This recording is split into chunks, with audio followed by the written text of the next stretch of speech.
Hier ist die neue Folge der Ökonomie-Videos. All right, today we're opening up a case file on one of the biggest mysteries in modern tech.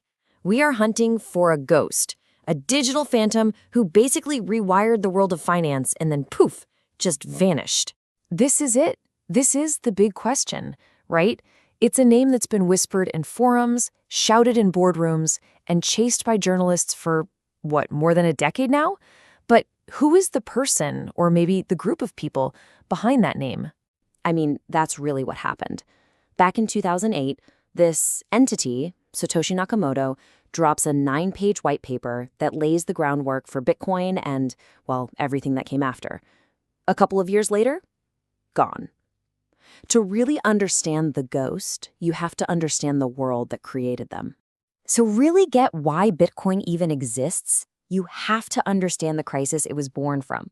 This wasn't some idea that came out of nowhere. It was forged in the fire of a total global financial collapse. Just try to remember what 2008 felt like. The air was just thick with panic. Lehman Brothers had just collapsed, setting off this insane domino effect across the world. You had governments bailing out the same banks that got us into the mess, and ordinary people were literally lining up outside banks like Northern Rock, terrified they were about to lose everything. Public faith in the whole system, it was shattered. And you have to look at this timing, it's so critical. Just a month after Lehman goes down, on Halloween of all days, the Bitcoin white paper just appears online. A few months after that, the very first block, the Genesis block, is mined. Then the software is released. This wasn't a coincidence. It was a direct answer to all that chaos. Okay, so who was the brain behind this whole thing? Satoshi might have vanished, but they didn't exactly leave a clean crime scene. So let's go full-on detective mode and check out the digital breadcrumbs they left behind. So we gotta start with the name itself. It's almost definitely a fake name, a pseudonym, but it seems like a really carefully chosen one. In Japanese, Satoshi can mean things like wise or even hint at a new birth. And Nakamoto can translate to from the center or in the middle. So you kind of put it all together. And the name itself almost reads like a mission statement, doesn't it? A sensible rebirth of our monetary system from the middle of society. I mean, that's a powerful clue that points right back to that feeling of betrayal people had in 2008. But here's where the plot thickens. Satoshi claimed to be from Japan, but the evidence, well, it doesn't quite line up. The timestamps on their forum posts, they match up way better with someone awake in North America or Europe.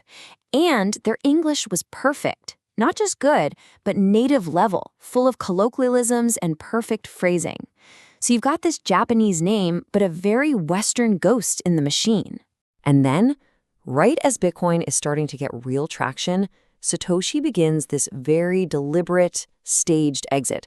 There's a final forum post in late 2010. Then, a last private email in 2011 to another developer, basically saying the project is in good hands and they've moved on. And after that, nothing. Just complete radio silence. This vanishing act, of course, has fueled just endless speculation. It's led to a line of suspects, some you'd expect and some not so much. So let's run through the primary persons of interest in this case. The community has pointed the finger at some pretty brilliant people over the years. So let's crack open their case files. First up, Hal Finney, a true legend in computer science and one of the very first people to jump in and work on the Bitcoin software.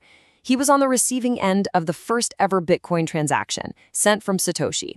And in a really bizarre twist of fate, he lived just a few blocks from a guy actually named Dorian Prentice Satoshi Nakamoto.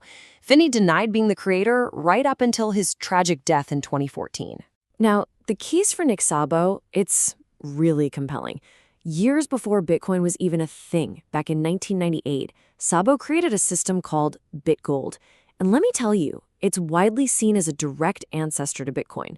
The similarities are just uncanny. Plus, his initials, NS, are the reverse of Satoshi Nakamoto's, SN.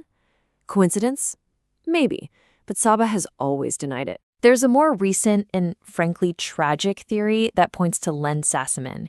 He was an IT security expert and a well-known hacker.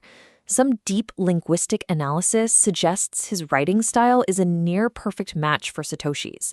And the timeline? It's chilling. Satoshi's final email was sent just 2 months before Sassaman tragically took his own life in 2011. It's a powerful theory, but one we'll probably never be able to prove. Then we have the one person who has actually publicly raised his hand and claimed the title. An Australian computer scientist named Craig Wright. Back in 2016, he made headlines all over the world with this very bold statement. But the one piece of proof that could end this debate once and for all? Moving some of those early Bitcoins or using Satoshi's private keys? Yeah, that never happened. The crypto community remains incredibly skeptical, and his claims are, let's just say, widely disputed. And look, the list just goes on. You've got Wei Dai, who created another Bitcoin precursor, Marty Malmi, an early developer from Finland who worked with Satoshi. Of course, there's Dorian Nakamoto, Hal Finney's neighbor. And then you get into the really wild theories, like it was a whole team of people or even an agency like the CIA. So after all this, where does it leave us? Well, maybe it's time to shift our focus. Maybe we should stop asking who and start asking why. Why this mystery might actually be the most important part of the whole story. Because the bottom line is, after all these years and all these investigations, the case file is still wide open. We are no closer to knowing who Satoshi Nakamoto is today than we were a decade ago. And maybe that's the whole point. This number, this is maybe the most powerful piece of evidence in the entire case. It's the estimated number of Bitcoin that Satoshi mined in the early days. It's a fortune worth billions, and not a single one has ever been spent. That's not just a mystery, that's a statement. See, by staying a ghost, Satoshi gave Bitcoin its superpower. With no founder to lean on, no leader to corrupt, no single point of failure to attack, the network was free to grow on its own. It belongs to everyone and to no one, all at the same time. It's truly decentralized. I mean, think about it. Satoshi achieved something pretty incredible. They built a system so strong that the identity of its creator is fundamentally irrelevant to how it works.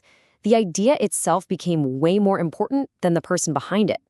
And that leaves us with one last big question. We started this whole thing by asking who Satoshi is. But maybe the real question is what Satoshi represents. Is this perfect, unbroken anonymity an unsolved puzzle? Or is it actually Bitcoin's greatest feature, the very thing that makes it so resilient?